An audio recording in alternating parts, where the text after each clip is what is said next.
जैसा सबसे पहले बहुत बहुत स्वागत है आपका हमारे चैनल में। और क्या कहना चाहेंगे, सबसे पहले जो फिल्म आने वाली है उसके बारे में कुछ बताइए कि किस तरह की फिल्म होने वाली है, और बहुत सारी चीज़ें जो ऑडियंस जानना चाहती है फिल्म के बारे में। जी, मेरे फिल्म का जो नाम है, इसका नाम है तौबा तेरा जलवा। ये 2024 की पहली फिल्म होगी जो रिलीज़ हो रही है, और अमीषा पटेल जी की ये फिल्म गदर 2 के बाद ये अगली फिल्म है। और ये हम क्लेम कर रहे हैं कि it's not a love story, it's a story of love. ये प्रेम कहानी नहीं है, ये प्रेम की कहानी है। तो आप कुछ लोग कंफ्यूज होंगे कि ये प्रेम की कहानी कैसे है। तो क्या होता है ना, हम लोगों ने हमेशा फिल्मों में देखा है, एक लव स्टोरी तो हमने देखी है, पर प्यार क्यों होता है, किस लिए होता है, उसका क्या प्रोसेस है, ये बड़ी फ़िलोसॉफिकल चीज़ें हैं। इसके पीछे हज़ारों साल से हमारे ऋषि मुनियों ने और फिलोसोफर्स ने वर्ल्ड वाइड इन्होंने इसके ऊपर बहुत सारी चीज़ें लिखी है। लेकिन आमतौर पे हमारे फिल्म में क्या होता है, लड़का लड़की मिलते हैं, 1-2 सीन्स होते हैं, गाना होता है और प्यार हो जाता है। लेकिन इस फिल्म में हमने process of falling in love है, और उसके पीछे के लॉजिकल रीज़न क्या है वो हमने बताई है इसमें। लेकिन हमने, और प्यार किस हद तक आपको ले जा सकता है, उसकी इंटेंसिटी क्या होती है, उसके ऊपर है। लेकिन हाँ, डेफिनेटली इसको हमने इस तरह से नहीं किया है कि ये बड़ी बोरिंग सी लगे, क्योंकि फ़िलोसॉफिकल बातें हैं, फ़िलोसॉफिकल चीज़ें हैं, इसमें डिस्कशन है।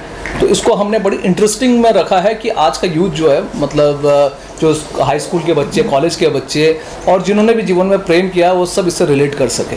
तो इस तरह के हमने लोगों इसको एक उस तरह से जोड़ा है चीज़ों को, मतलब उसको इंटरेस्टिंग रखा है। वीटी डायलॉग्स है बहुत इसके, आप लोगों ने कुछ ट्रेलर्स में भी देखे होंगे। हालांकि ट्रेलर की से फिल्म को जज मत कीजिएगा, फिल्म बहुत भव्य है, बहुत अलग लेवल पे है। और मैं आप लोगों के थ्रू ये मेरा एक तरह से कह सकता हूँ, मैं पूरी रिस्पॉन्सिबिलिटी के साथ कह रहा हूँ कि अगर फिल्म अच्छी ना लगे तो आपके चैनल के नीचे जाके लोग हमें क्रिटिसाइज़ कर सकते हैं, और मैं आके उसको लाइक करूँगा। ये मैं आप लोगों से प्रॉमिस कर रहा हूँ कि अगर किसी को भी लगता है कि ये फिल्म अच्छी नहीं, ऑडियंस से कोई भी देखने का तो अच्छी ना लगे, आके बिल्कुल लिखे, मैं खुद आके लाइक करूँगा उसको। जी सर, कोई भी लव स्टोरी हम देखते हैं, उसका जो बेस्ट पार्ट होता है, जो इम्पोर्टेंट पार्ट होता है, वो म्यूज़िक होता है, स्टारकास्ट होता है। अगर थोड़ा सा बताएं स्टारकास्ट कौन सी है, कैसे आपने फाइनलाइज किया, क्या प्रोसेस था उसका, और क्यों यही स्टारकास्ट, और इसके अलावा म्यूज़िक के बारे में जी देखिए, एक तो क्या है, इसका जो म्यूज़िक है वो विक्रम मॉन्ट्रोज ने दिया है, जिन्होंने कई हिट गाने दिए हैं, संजू से लेकर शेरशाह और कमांडो, इनके गाने दिए हैं विक्रम मॉन्ट्रोज ने। और गाने इसके बहुत पेपी है। आजकल में शायद ये जी म्यूज़िक पे अभी शुरू भी हो गया होगा, आप लोग जाके देख सकते हैं। बहुत कमाल के उसके गाने हैं, एकदम तुरंत हिट होने वाले गाने हैं। और जो हम कास्टिंग की बात करें तो इसमें हमारे जैसे इनको, मैं क्या कहते हैं, अमीषा जी को मैं पहले से जानता था, मैं गदर में असिस्टेंट डायरेक्टर था। तो यूँ कह सकते हैं कि अनिल जी की फिल्म अभी आई, और गदर 2, उसके बाद अमीषा जी की अगली फिल्म जो है उनके असिस्टेंट आकाशादित्य लामा के साथ है, अनिल जी एंड आकाशादित्य। तो उस तरह का ये संयोग है, ऐसा कुछ हमने सोचा नहीं था। और लव स्टोरी है इसमें। मुझे जो लैला खान है, जो ये भी एक संयोग है कि सकीना अली और लैला खान, अमीषा जी की एक जर्नी है सकीना अली से लैला खान तक की। तो ये लैला खान का कैरेक्टर जो है वो एक फ़िलासफ़ी की स्टूडेंट है, वो फ़िलासफ़र है, लंदन से आई है, और वो उनकी जो है एक सोच है प्यार को लेकर, एक तरह से कह सकते हैं कि वो लव गुरु की तरह है। लेकिन जब लव गुरु को खुद लव हो जाए तो क्या होता है, तो इस तरह का कैरेक्टर है। दूसरा है हमारे अपना राजेश शर्मा। राजेश जी जो है वो, उनका नाम है सैयद अहमद, प्रोफेसर है वो बेसिकली, और वो भी फ़िलासफ़र है, और वो ओशो के बड़े भक्त है। मतलब हमने दिखाया है कि ओशो के, ये बड़ा यूनिक लगेगा कि ऐसा, लेकिन एक्चुअली जो अमीषा जी का कैरेक्टर है ये भी एक रियल लाइफ कैरेक्टर से इंस्पायर्ड है, और जो राजेश शर्मा जी ने जो कैरेक्टर किया वो भी एक्चुअली रियल लाइफ से इंस्पायर्ड है। उनको मैं मिला हूँ रिसेंटली, कुछ समय स्क्रिप्ट लिखने से पहले, हैदराबाद के हैं वो, खान साहब है, तो उनसे मैं मिला था। तो उन्होंने वो ओशो के बड़े फॉलोअर थे, ओशो को बहुत कोट करते थे, उनसे इंस्पायर्ड होकर ये कैरेक्टर बना राजेश शर्मा जी का, प्रोफेसर सैयद।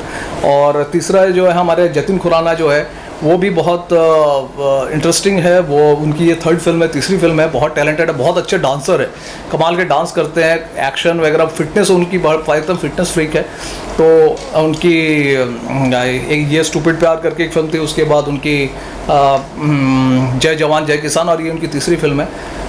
एंजेला किन्सलिस्की जो विक्रम भट्ट की शायद 1921 में थी वो, उनको आपने देखा होगा, वो इंडो पॉलिश एक्ट्रेस है और बहुत टैलेंटेड है, उनकी एक तरह से कह सकते हैं डेब्यू है ये हिंदी में। और उन्होंने उनका कैरेक्टर है रिंकू कुमारी।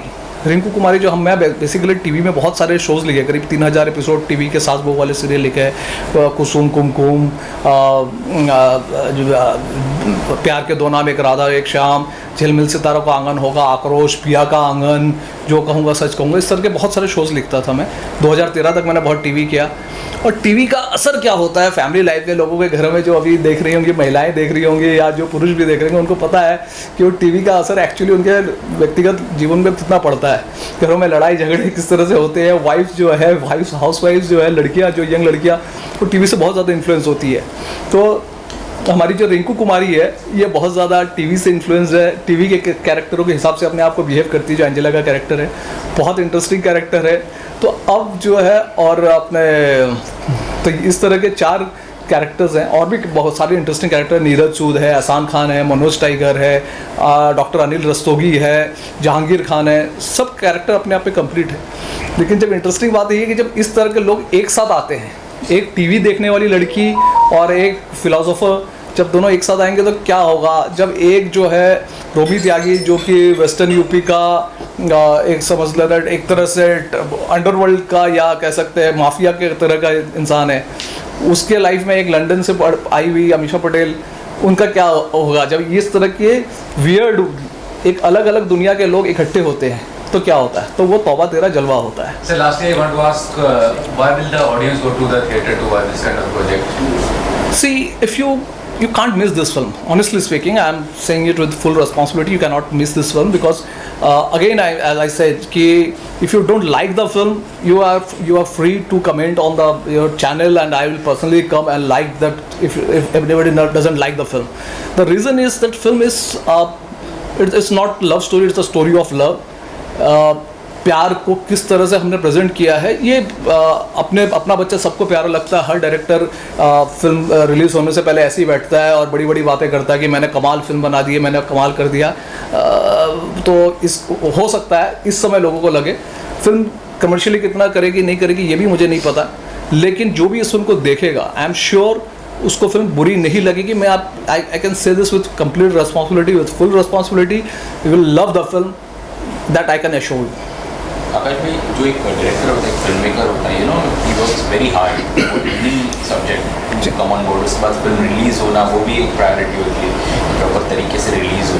एज अ फिल्म मेकर आपको इतना वक्त क्यों लगा to come on to the next project and then फिर ये पर्टिकुलर पीरियड सिलेक्ट करना कि भाई चलो रिलीज़ हो सकती है और अच्छे पैमाने पे कुछ रिलीज़ हो जाए? जी, एक्चुअली मेरी पहली फिल्म तो 2012 में रिलीज़ हुई थी एज अ कमर्शियल फिल्म। मैं एक्चुअली इनफैक्ट मैं I came to Bombay as to become a director. I never wanted to be an actor.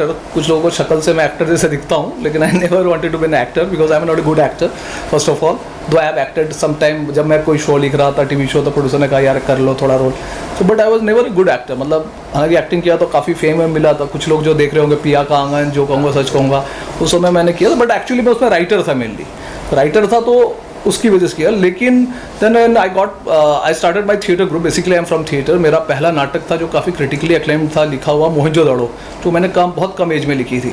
उस नाटक की वजह से जो है मेरा काफ़ी बहुत सारे टीवी के स्टार्स हैं जो उस नाटक से जिन्होंने अपने करियर की शुरुआत की, जोधा अकबर सीरियल की जोधा, फिर वो परिधि, देवोलीना भट्टाचार्य, मिताली नाग, ये लोग वो हुआ। लेकिन क्या हुआ, मैं उस फिल्म के बाद mostly I was into theatre and then I was into social work. मैंने बहुत ज़्यादा, मैं कई बीच में बहुत साल सामाजिक कार्यों में रहा। And then I made the first Nagamese film. Nagaland की पहली फिल्म जो है उसका क्रेडिट भगवान की कृपा से मुझे मिलती है कि वो फिल्म मैंने बनाई नानी तेरी मोरनी के नाम से, और वो फिल्म काफ़ी क्रिटिकली एक्लेम्ड फिल्म है। आप लोग अगर उसके बारे में पता करेंगे तो आपको पता चलेगा कि वो 2018 में गोवा में इफ़ी होता है, उसमें इंडियन पैनोरामा सेक्शन में वो फिल्म सेलेक्ट हुई थी।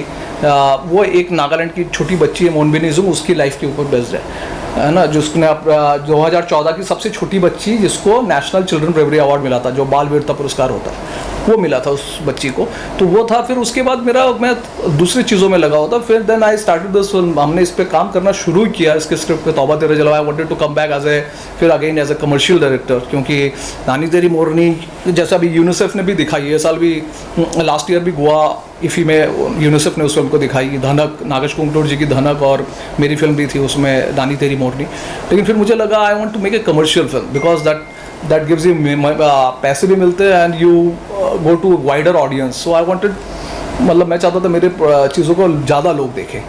सो then this idea came, but by the time we started the film covid आ गया। कोविड के बाद कि सारी चीज़ें बहुत बदल गई हैं, तो हमारे लिए फिल्म मेकर्स के लिए स्पेशली जो है पूरा एक सिनेमा का सिनेरियो चेंज हो गया, व्यूइंग चेंज हो गई है, सारी चीज़ें चेंज हो गई है। लोग जिस तरह से लोग सोचने लगे OTT में फिल्म आ जाएगी, जैसे हमारी फिल्म अभी तक कोई OTT में आने का ऐसा प्लान नहीं हमने रखा है। हमारा बहुत क्लियर था, हम थिएटर में ही लाएंगे फिल्म को। तो थिएटर में आने के लिए थोड़ा सा ऑडियंस अब आने लगी, तो ये हमारे लिए सही समय था। तो ठीक है, फिल्म हालांकि उस हिसाब से अगर आप, क्योंकि हमारी फिल्म उस समय बहुत एडवांस थी, समय के से एडवांस थी, तो इसीलिए neither technically not script wise आपको स्टेल नहीं लगेगी ये फिल्म। आप जब देखिए पुरानी नहीं लगेगी, आप जब थिएटर में देखेंगे आपको बिल्कुल फ्रेश लगेगी आज की फिल्म है, क्योंकि हमने शायद समय से थोड़ा पहले बना ली थी इस फिल्म का सब्जेक्ट, और इसका जो ट्रीटमेंट था वो थोड़ा समय से एडवांस था। हालांकि कोविड में लोगों का थोड़ा टेस्ट चेंज हुआ है, क्योंकि हमने बहुत सारे वर्ल्ड सिनेमा देखा, हमने OTTs को देखा है, तो उसके हिसाब से। लेकिन definitely this film will stand out because it's a different film, it's a different cinema.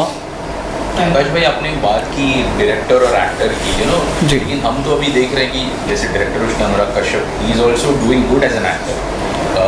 Himanshu Dhulia है, कैमरे वासेर में देखा, ये लोग भी जो कहते हैं कि एक डायरेक्टर काफ़ी अच्छी तरीके से समझ पाता है एक एक्टर की, जो ऑफकोर्स उसी ने बनाई है फिल्म, उसी ने लिखी हुई है।